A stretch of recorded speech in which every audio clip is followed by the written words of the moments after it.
इस देश में क्या चुनाव आयोग नाम की चीज अब खत्म हो गई है? क्या इस देश से लोकतंत्र खत्म हो गया है? और जो पार्टी लगातार लोकतंत्र की बात करती है और निष्पक्ष चुनाव को लेकर बात करती है, क्या सच में हो रहे हैं या नहीं हो रहे? और क्या उत्तर प्रदेश में उपचुनाव फिर दोबारा से कराए जाएंगे? ये एक बड़ा सवाल है। इन तस्वीरों को देखिएगा। ये तस्वीर ना तो किसी दंगा प्रभावित क्षेत्र की है और ना ही यहां दंगा हुआ है। ये तस्वीरें हैं उत्तर प्रदेश की, जहां 9 विधानसभा पर उपचुनाव और उसी के समय की ये तस्वीरें एक के बाद एक ऐसी तस्वीरें लगातार सामने आई और जिसने पूरे देश को शर्मसार कर दिया। ऐसी ही तस्वीरें महाराष्ट्र से भी आई जिसने पूरे देश को शर्मसार कर दिया, जहां एक दिन पहले बीजेपी के नेता पैसे बांटते हुए मिल जाते हैं और दूसरी तरफ बीजेपी के नेता दुहाई देते लोकतंत्र की नजर आते हैं। नमस्कार, मैं आपके साथ के राणा, न्यूज संवाद देख रहे हैं। महाराष्ट्र की खबर से अगर शुरुआत करें तो सबसे पहले इन तस्वीरों को देखिएगा, जहां चुनाव से एक दिन पहले बीजेपी के बड़े नेता विनोद तावड़े पर यह आरोप लगा था कि वो वोट खरीदने के लिए नोट बांटते हुए नजर आए। लेकिन वही चुनाव के दिन जब कांग्रेस के प्रत्याशी और कार्यकर्ता जगह जगह पर पहुंचे तो उन्होंने देखा कि फर्जी वोट डालने वालों की तो लंबी कतार लगी है। स्कूलों के छात्र आकर वोट डाल रहे हैं जो उस विधानसभा क्षेत्र के भी नहीं है। सबसे पहले इसको देखिए।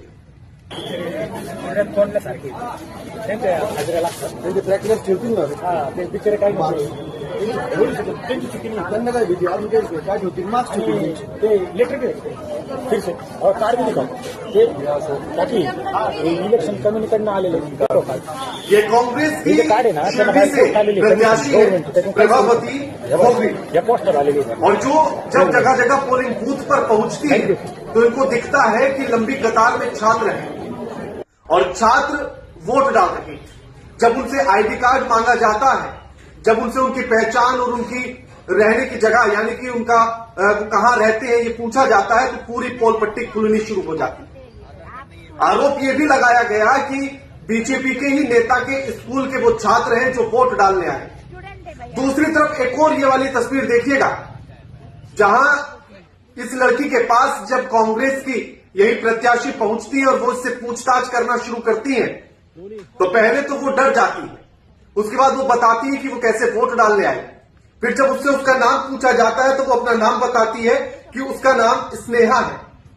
उसके बाद जब उससे और आगे की बात पूछी जाती है तो फिर वो बताती है और उससे पूछा जाता है कि क्या धूलिया में आपका वोट है या फिर यहां पर शिरडी में आपका वोट है। तो फिर वो भागने लगती है बात सुनते और उसी की ये तस्वीर है जो इस बात को बताने के लिए काफी है कि फर्जी वोट तो भैया डाले जा रहे हैं। अब ये देखिएगा, स्नेहा लूला इसका पूरा सरनेम के साथ नाम है और धूलिया जब इससे पूछते हैं वो कहते हैं कि धूलिया में भी आपका वोटर आईडी कार्ड है और यहां भी, तो वो भागने लगती है। फिर ऐसे ही जब यहां भी एक छात्र को ये तस्वीर देखिएगा, जब इस छात्र को भी पकड़ा जाता है तो वो अपना नाम श्रीनिवास बताता है। कांग्रेस के नेता ने इसे ट्वीट भी किया है श्रीनिवास ने, और उससे उसका सरनेम पूछा जाता है। फिर जब उससे आधार कार्ड मांगा जाता है तो कहता है आधार कार्ड मेरे पास नहीं है। उससे वोटर आईडी कार्ड मांगा जाता है, वोटर आईडी कार्ड दिखाता है और जिसे साफ तौर पर, और जब उससे वोटर आईडी कार्ड मांगा जाता है तो साफ तौर पर ये दिख जाता है और कांग्रेस के प्रत्याशी बताती कि देखिए ये तो फर्जी बना हुआ है। और उसके बाद वो छात्र भी चुप हो जाता है। यानी कि एक के बाद एक लंबी कतारें जहां इसी तरह से जो है वोट फर्जी तरीके से डाला जा रहा था। तमाम ऐसी तस्वीरें निकलकर सामने आई, लेकिन चुनाव आयोग मुंह में फेविकोल डालकर बैठ गया। क्या कोई कार्रवाई हुई? नहीं हुई। और इसी को लेकर जो ट्वीट एक के बाद एक किए गए, श्रीनिवास जो है, जो कांग्रेस के नेता हैं, वो लिखते हैं कि ये देखिए महाराष्ट्र में चुनाव आयोग किसके लिए काम कर रहा है। शिरडी में बीजेपी नेता विखे पाटिल के कॉलेज के लड़के भी फर्जी मतदान कर रहे हैं। यानी कि शिरडी से जो बीजेपी के प्रत्याशी हैं उन्हीं के कॉलेज के स्टूडेंट आ रहे हैं मतदान करने के लिए, एक के बाद एक, और ये लंबी कतार है ऐसे ही। और उसी के साथ वैसे जो विखे पाटिल है, राधा कृष्ण विखे पाटिल, वो 7-8 बार के विधायक हैं शिरडी से ही, अभी तक हारे नहीं है। इससे पहले वो कांग्रेस में थे और उसके बाद अभी अब जो है वो बीजेपी से है। अब फिर से चुनावी मैदान में जो है बीजेपी के ही टिकट पर वो है। अब इन सभी तस्वीरों को देखने के बाद आप क्या चाहते हैं कि क्या शिरडी में उपचुनाव होना चाहिए, हमें कमेंट करके जरूर बताइएगा। लेकिन इसी के साथ उत्तर प्रदेश से जो बड़ी खबर निकलकर सामने आ रही है वो भी आपको आगे बताएंगे, लेकिन उससे पहले उत्तर प्रदेश की ये तस्वीरें देखना जरूरी है। अब फिर ऐसी ही तस्वीरें अब आपको लेकर चलते हैं उत्तर प्रदेश में। उत्तर प्रदेश से तो ऐसी तस्वीरें आई कि जो योगी आदित्यनाथ लगातार ये कहते थे कि हमारी सरकार में कभी कोई दंगा नहीं हुआ, लेकिन उपचुनाव में ही मतदान के समय पर स्थिति दंगों से कम नहीं है।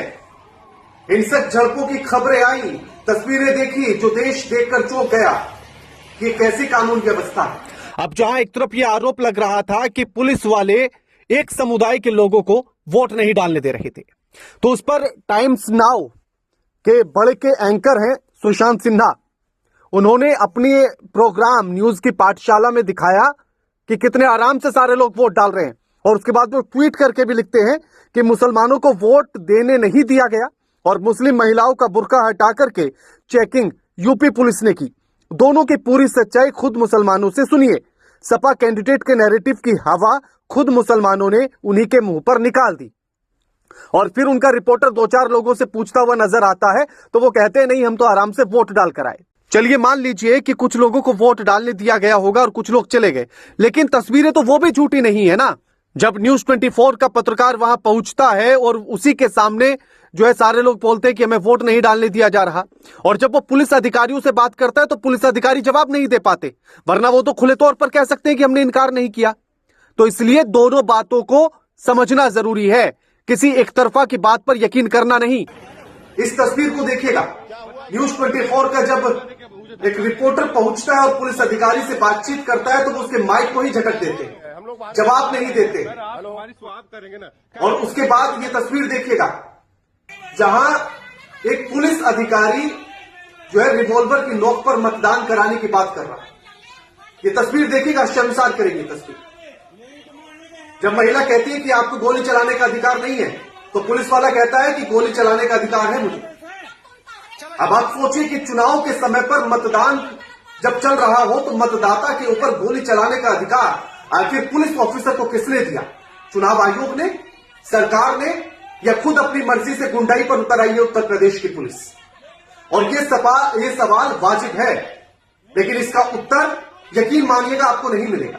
ना चुनाव आयोग से मिलेगा, ना सरकार से मिलेगा, ना अधिकारियों की तरफ से मिलेगा। और यही सबसे बड़ी विडंबना है। अब ये आप तस्वीर अगर एक एक करके आप तस्वीर देखेंगे तो उतना ही चौंकते चले जाएंगे।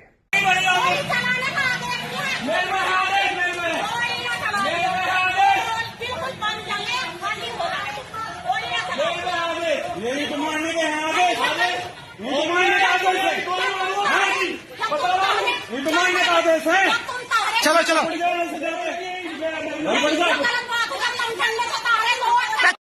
श्रीनिवास जो कांग्रेस के नेता है वही एक और तस्वीर शेयर करते हैं और वो लिखते हैं चुनाव आयोग और प्रशासन ने अपनी शपथ और अपनी शर्म को नीलाम कर दिया है।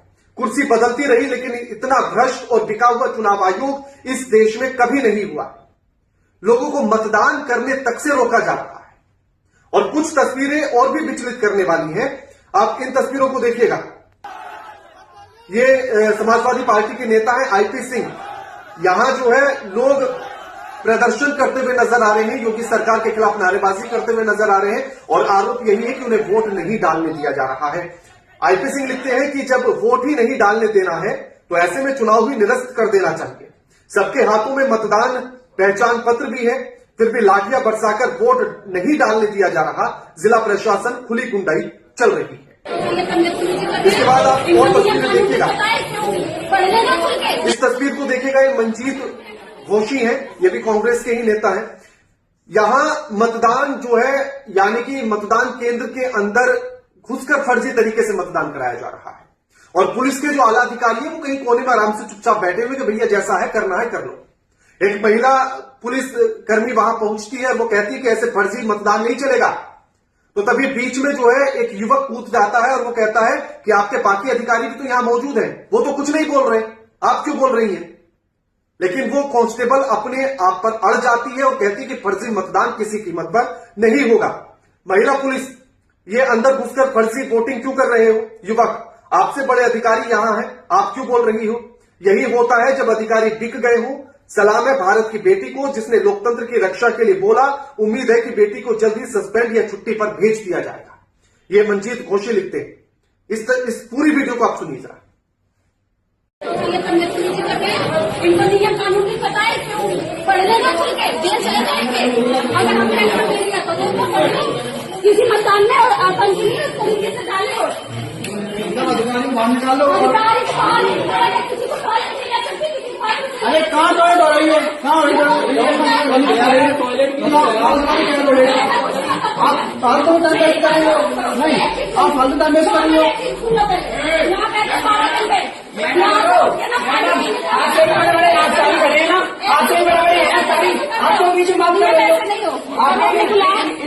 अब इसके बाद एक और ये तस्वीर देखिएगा। ये चंद्रशेखर आजाद ने जो है ट्वीट की है, एक्स पर की है।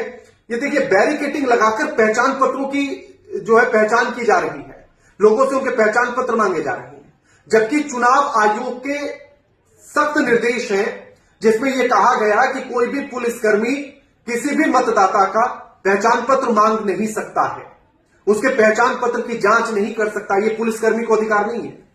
पुलिसकर्मी सिर्फ और सिर्फ वहां सुरक्षा व्यवस्था देखेगा, किसी मतदाता का पहचान पत्र नहीं। उसके लिए जब वो पोलिंग बूथ पर जाएगा, मतदान केंद्र के भीतर जाएगा, तो वहां जो कर्मी होंगे वही जांच कर सकते हैं और कोई नहीं कर सकता। लेकिन योगी आदित्यनाथ की पुलिस ने खुद को ही चुनाव आयोग मान लिया है, खुद को ही सरकार मान लिया है और खुद ही बैरिकेटिंग लगाकर वो सीधे तौर पर पहचान करने पर उतर आई है और उसी के आधार पर वोट कराया जा रहा है, नहीं कराया जा रहा है। भयमुक्त और निष्पक्ष चुनाव का एक और शानदार नजारा ग्राम सिकंदरपुर, विधानसभा मीरापुर, और यह मोदी जी का नया भारत है जहां पहचान पत्र मांगा जा रहा है। एक और ये तस्वीर देखिएगा। ये रणविजय सिंह ने तस्वीर शेयर की है। ये पत्रकार है। कुछ नहीं भाई, यूपी में चुनाव हो रहा है, कैसे पुलिस एकदम मुस्तैद नजर आ रही है, लोगों को गोली मारने की धमकी दी जा रही है, उन्हें वोट नहीं डालने दिया जा रहा है। यह अपने आप में शर्मसार कर देने वाला है। इसी के बाद जो है एक और तस्वीर देखिएगा जहां ये भी जो है श्रीनिवास बीवी ने शेयर की है तस्वीर। उत्तर प्रदेश की यह तस्वीर है। पुलिस वाले ने दंपत्ति को रोका, कागज मांगे, वापस जाने के लिए कहा, फिर मतदान पर्ची को छीन लिया गया। इस तरह शांतिपूर्ण ढंग से चुनाव संपन्न हुआ। RIP इलेक्शन कमीशन, ये श्रीनिवास लिखते हैं। और ये देखिएगा कि किस तरह से तस्वीरों में एक दंपत्ति आती है, यानी कि एक पुरुष और महिला आ रहे हैं। उनसे पुलिस वाले पहले तो पहचान पत्र मांगते हैं, फिर उनको जाने के लिए कह देते हैं, फिर वापस रोकते हैं और उसके बाद फिर से उनसे जो है जो मतदान पर्ची है वो लेते हैं, छीनते हैं और उन्हें वापस भेज दिया जाता है। भैया क्यों? आप क्यों उन्हें वोट नहीं डालने दे रहे? और ऐसी एक नहीं सैकड़ों तस्वीरें हैं जो तमाम जगहों से आई उत्तर प्रदेश से। किसी ने आप इसको सुन लीजिए जरा क्या कह रहा है। एक युवक है, मतदाता है, क्या कहा इसने?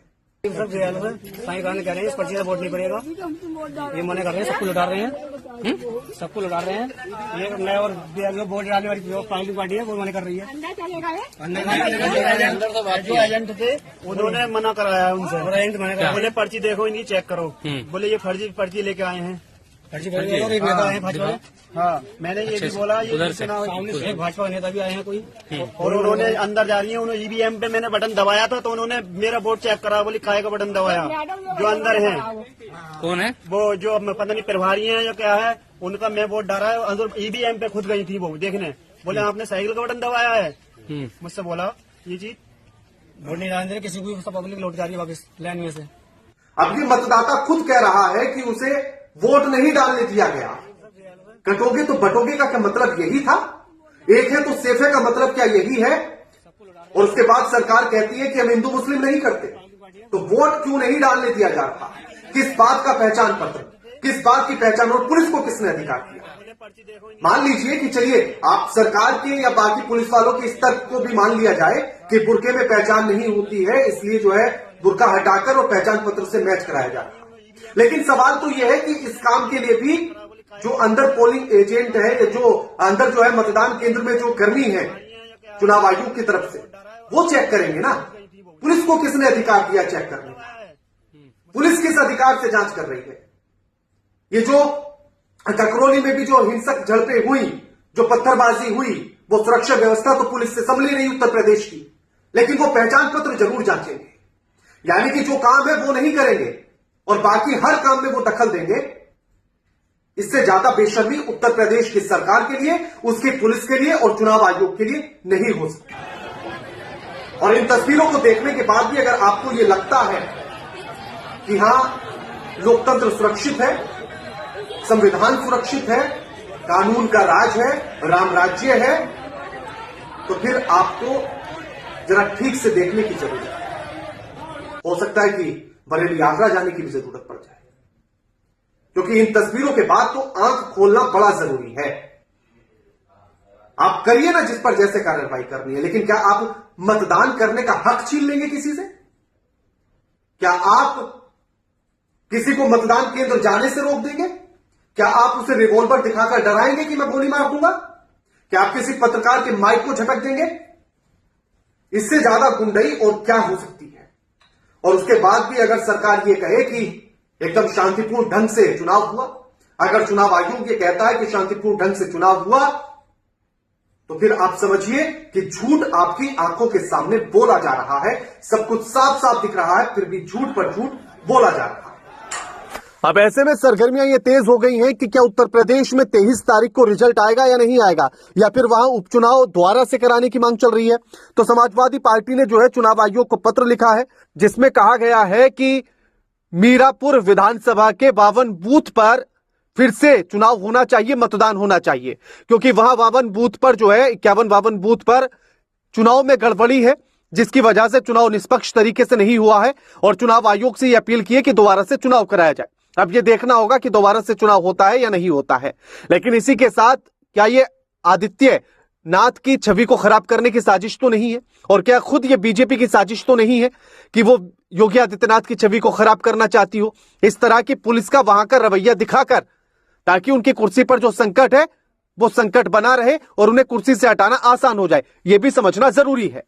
अब आप क्या समझते हैं इन तस्वीरों को देखने के बाद कि क्या सच में लोकतंत्र जिंदा है, संविधान स्वस्थ है और चुनाव आयोग भी सही काम कर रहा है?